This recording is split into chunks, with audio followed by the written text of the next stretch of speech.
Falei, pai, tá demorando, eu posso ir embora? Ele falou, pode. Fui embora. Quando estava chegando em casa, encontrei com a minha irmã. Ela falou assim, Nai, vamos comigo na vizinha entregar uma caixa de sapato que a mãe pediu? Eu falei, vamos. Chegamos, entregamos a caixa de sapato para a vizinha pegou a caixa de sapato, porém, quando ela foi fechar o portão caiu. Dentro da casa da vizinha tinha um pitbull. Só que no período da tarde, eu estava brincando com o cachorro, ele era conhecido. No período da noite, aquele cachorro me estranhou e veio correndo na minha direção. Conforme ele veio correndo, a minha irmã entrou na frente, a dona do pitbull entrou na frente, mas ele desviou delas duas e continuou vindo em mim. Eu peguei a pizza que estava na minha mão e joguei para ele, mas ele desviou da pizza. E eu vendo que ele ia vir para cima de mim, eu virei, tentei virar de costas, como quem não quer ver a situação. Mas ele veio em cima de mim e tentou abocanhar o meu pescoço. Conforme ele veio morder o meu pescoço, meu cabelo foi laceando na boca dele, se embaraçando nos dentes dele, e não deixou que ele pegasse no meu pescoço. Os médicos disseram que se ele tivesse pego, eu já não estaria mais viva, não estaria aqui para contar. E o cachorro, vendo que não conseguiu pegar no meu pescoço, ele cravou os dentes na minha cabeça e não soltava. Batiam, xingavam, jogavam de tudo nele e ele não soltava. E aí a minha irmã, vendo que não tinha mais o que fazer, foi chamar minha mãe. A dona do pitbull me pegou no colo para tentar me socorrer, mas ela olhou para mim e desmaiou. E aí o filho dela, que estava dentro da casa dela, veio correndo, porque ele ouviu a gritaria. E para tirar o cachorro de cima de mim, ele veio, pegou o cachorro pelas costas e levantou, ergueu o cachorro, tirou o cachorro do chão. Mas o cachorro saiu do chão, só que eu continuei. E o cachorro estava com os dentes cravados na minha cabeça. Então ele escalpelou todo o meu couro cabeludo, ele puxou tudo que estava na boca dele. Veio pele, veia, carne. Ele fez basicamente esse movimento, exatamente como eu estou fazendo agora. Só que eu dou graças a Deus que hoje eu tiro só uma peruca e hoje eu estou bem, mas na época ele arrancou tudo. Ficou apenas na calota, no crânio. Só no crânio. O osso que protege o cérebro, só ali. E apenas o meu rosto ficou intacto. Então tinha na minha cabeça pedaços de pele e carne pendurados e muito sangue esguichando. E o interessante é que eu conto esse testemunho e as pessoas me perguntam, mas Taunay, você não sentiu dor? Você não chorou? Você não gritou? Eu digo não. Mas como, Taunay, que você não sentiu dor? Eu já sei. É porque naquele momento era uma adrenalina muito forte, seu sangue estava muito quente, quando esfriou você sentiu. Eu olho para eles e digo não. Eu não senti dor, porque o sangue de Jesus me cobriu e não deixou que eu sentisse dor em momento algum. É tanto que eu fui andando para casa. E quando eu estava chegando em casa, eu olhei com um pouco de dificuldade, porque tinha muito sangue escorrendo. Eu olhei para frente e vi minha mãe vindo na minha direção e chorando, desesperada. Falei, mãe, não chora, mãe, não tá doendo. Eu não sentia dor, então eu dizia, mãe, não aconteceu nada, não foi nada, foi só um susto. E ela vendo a minha situação, porque eu não via, mas ela via. Ela me pegou no colo, me colocou no carro, e dentro do carro, ela chorando, desesperada, eu falei, meu Deus, o que eu faço para acalmar minha mãe? E aí o Senhor tocou no meu coração e falou, canta. Eu falei, mas cantar o quê? E aí veio o hino 212 da harpa na minha cabeça. Eu falei, mãe, eu já sei o que eu posso fazer para te acalmar. Vamos cantar? E minha mãe chorando, chorando e não parava de chorar. Eu falei, eu já sei, eu vou ter que começar. Os guerreiros se preparam para a grande luta. É Jesus o capitão que avante os levará. Aleluia. E eu fui cantando junto com a minha mãe de casa até chegar no hospital, no primeiro hospital. Chegamos no primeiro hospital, minha mãe desesperada, chorando, mas já chegou um pouco mais calma devido ao hino que nós fomos cantando. E quando chegou no hospital, o médico olhou para mim e falou assim, olha, se eu mexer pode até piorar a situação. Então eu vou mandar você para o Hospital das Clínicas. O Hospital das Clínicas em São Paulo é o maior hospital da América Latina. Lá eles cuidam dos casos mais graves, mais delicados. Chegando lá, eu fui direto para a UTI. E lá internada, o meu pai lembrou, eu fiquei internada com o meu pai, porque só pode um acompanhante. E quando eu estava internada, meu pai lembrou que isso aconteceu na terça-feira, dia 16 de outubro de 2007. Há 2 dias atrás, no domingo, nós havíamos encerrado uma campanha de oração. E nessa campanha, o Senhor Jesus nos falou que iria acontecer algo. Ele não especificou o que, quando, como ou com quem aconteceria, mas ele falou: olha, se prepara, porque virá uma grande prova sobre vós, mas fica tranquila, calma o coração, porque eu estarei cuidando de tudo, eu estarei no controle de tudo. E aí meu pai, lembrando disso, olhou para mim e falou: filha, eu não sei o motivo pela qual nós estamos aqui, mas de uma coisa eu sei: nada acontece sem a permissão de Deus. Tem um ditado que diz que nem uma folha de uma árvore cai se o Senhor Jesus não permitir. E é verdade, nada acontece sem a permissão de Deus. E ele falou: nós estamos aqui, eu não sei porquê, mas eu sei que foi Deus que permitiu. E se Ele permitiu, Ele tem um plano. Então não vamos ficar se perguntando a Deus ou questionando a vida, porque disso, porque daquilo. Vamos adorar a Deus. E eu com 6 anos olhei para o meu pai e falei: tá bom, mas eu não tinha entendido muito bem. Até que um dia ele pegou uma Bíblia, uma harpa, pegou na minha mão quando eu já podia sair do leito, e pediu permissão aos médicos e falou: filha, vamos. E aí nós fomos de quarto em quarto, meu pai foi me levando. E eu vendo os casos, ele falava, eu perguntei: pai, o que nós vamos fazer? Ele: filha, nós vamos orar. E nós íamos visitar as pessoas que estavam nos leitos vizinhos ao meu, e nós íamos orando por elas. E nós íamos pregando a palavra do Senhor Jesus para elas. E nós íamos profetizando, louvando, e vimos coisas lindas acontecendo. Nós vimos milagres acontecendo, pessoas sendo curadas sem nem precisar fazer cirurgia. Pessoas sendo salvas, pessoas voltando para a presença de Jesus. E foi aí que nós começamos a entender o mistério de Deus em ter nos colocado ali naquele momento. E eu era uma criança, graças a Deus, diferenciada. Eu não chorava, eu não ficava fazendo drama. O Senhor Jesus, eu digo que Ele me poupava da dor, porque eu vivia o dia todo cantando, sorrindo, brincando, como qualquer outra criança. Eu era bem agitada. Mas todas as manhãs as enfermeiras vinham fazer um curativo em mim. E nesse curativo elas tinham que abrir minha cabeça. Minha cabeça ela era só um buraco. E elas pegavam um pote de pomada bem grande e viravam o pote todo na cabeça. Era um pote por dia. E elas fechavam e enfaixavam como se fizessem um capacete de faixas. E todos os dias eu era furada cerca de 3 a 4 vezes ao dia para tirarem sangue, fazer exames.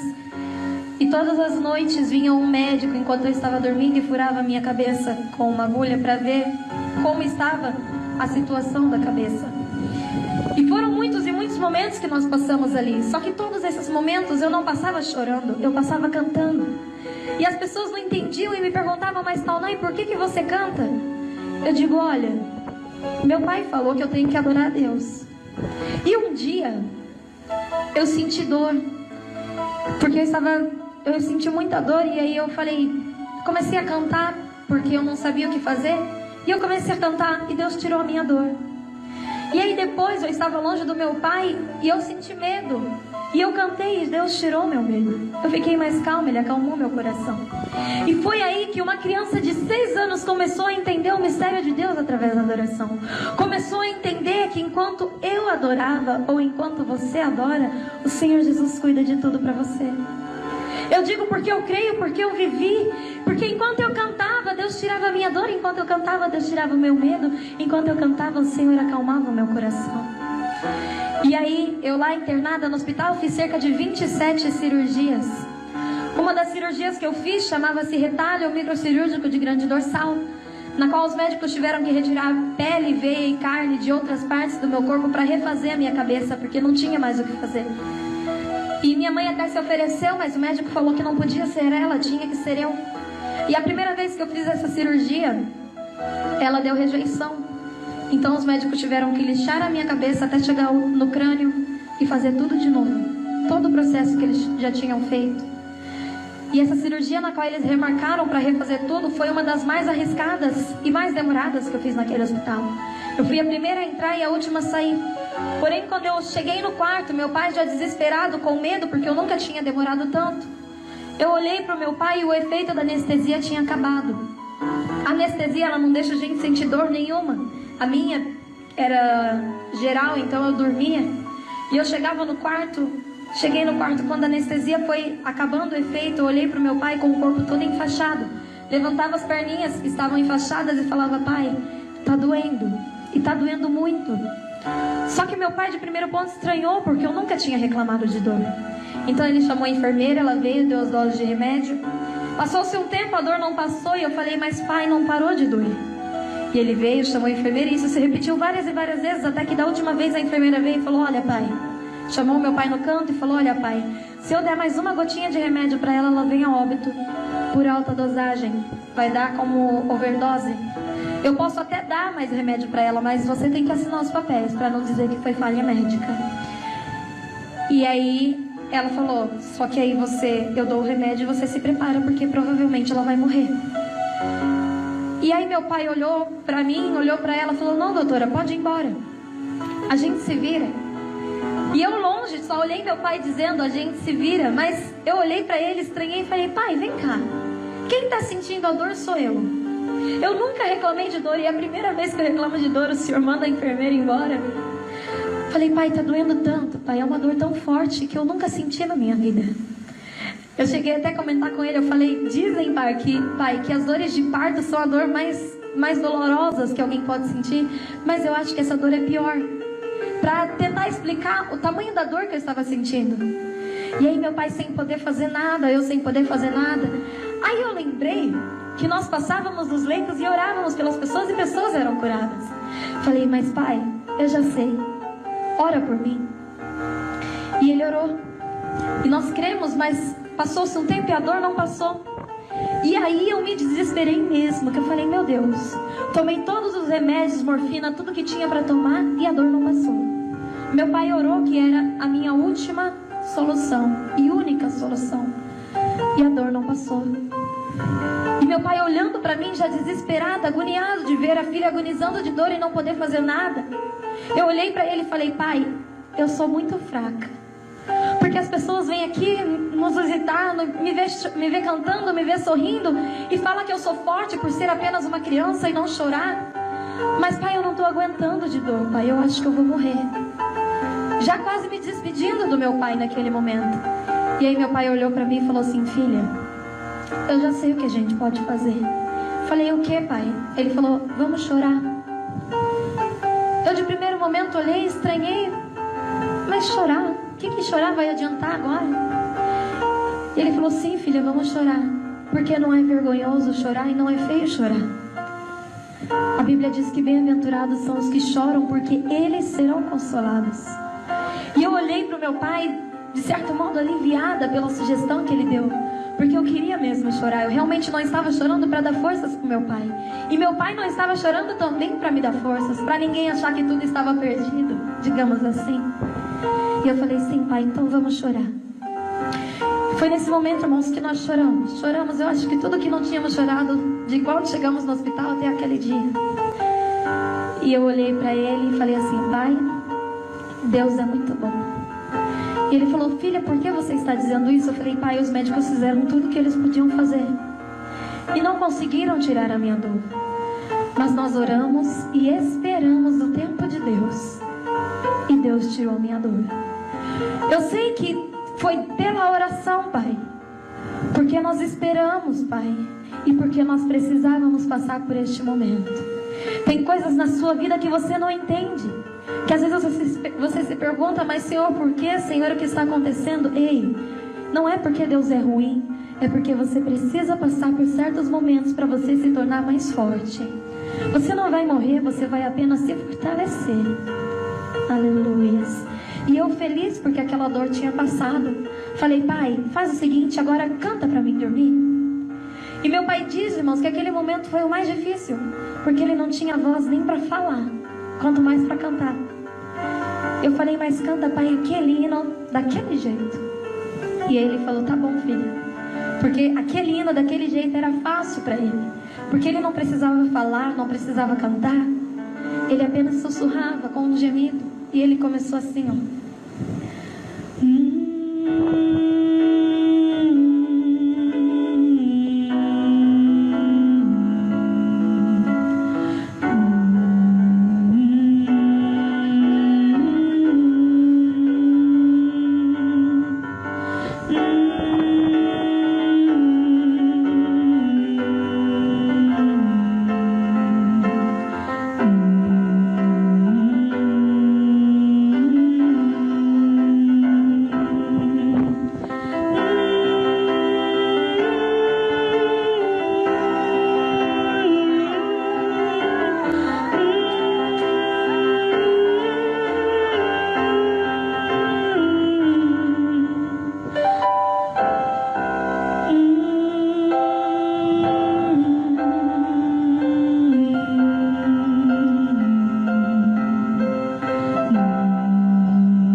Jesus. E quando ele olhou para mim, eu já estava dormindo. Sabe duas coisas que eu tiro desse momento difícil que nós passamos? A primeira é que nós realmente fomos nesse momento verdadeiros adoradores. Porque nós falamos que gostamos de adorar a Deus e que somos verdadeiros adoradores, mas muitas vezes na nossa vida, quando acontece algo ruim, nós já logo questionamos a Deus: Senhor, por quê? Senhor, por que só comigo? Por que assim? Por que desse jeito? Por que agora? Mas não, nós adoramos. Os verdadeiros adoradores são aqueles que adoram nos momentos bons e principalmente nos momentos ruins. Essa foi a primeira lição que eu tirei. E a segunda que eu tirei foi que muitas vezes nós falamos: Senhor, eu não vou te adorar porque eu não sei cantar. Eu não vou te adorar porque eu não sei pregar. Eu não vou te adorar porque eu não sei orar. Mas a adoração, você não precisa falar bonito, você não precisa cantar super afinado, porque não é isso que Deus quer de você. Quem quer a sua afinação, essas coisas bonitas, são as pessoas. Mas nós não adoramos as pessoas, nós adoramos a Deus. A verdadeira adoração, irmãos, é aquela que você abre o seu coração, quebranta o seu coração em lágrimas e adora a Deus e reconhece que só Ele é digno de toda honra, toda glória e todo poder. A verdadeira oração é aquela quando você se ajoelha, você às vezes não tem nem palavras para falar, você só chora, mas o Espírito Santo manda o Consolador e Ele vem te consolar. O Senhor manda o anjo, Ele colhe as suas lágrimas e Ele cuida de tudo para você. Mesmo quando você não sabe, o Senhor Jesus, Ele entende a frase que a sua lágrima diz. Ele entende o seu gemido. Às vezes nem você sabe o que você quer falar, mas Jesus, Ele sonda o seu coração. Jesus tem cuidado de ti. E eu feliz, meu pai mais ainda, porque depois que ele cantou daquele jeito, eu estava dormindo, como se nada tivesse acontecido. E aí no outro dia eu acordei feliz, peguei a cadeira de roda, porque eu não podia andar devido aos retalhos de pele e veia que eu tinha tirado da perna. Peguei a cadeira e falei: Pai, hoje sou eu que quero pregar, sou eu que quero cantar, vamos, porque eu preciso falar de Jesus. E aí eu fui feliz e a gente saiu para falar de Deus, depois fomos brincar, como se nada tivesse acontecido da noite passada. Sabe o que eu me lembro? No livro de Salmos 30, versículo 5, a parte B, diz que o choro pode durar uma noite, mas a alegria vem pela manhã. Essa prova que você está passando, esse momento difícil que você está passando, não é para sempre, viu? Vai passar. Vai passar. Vai passar. Eu sei que esta luta logo vai passar. Tá doendo, mas não vai querer parar. Não deixa esperar.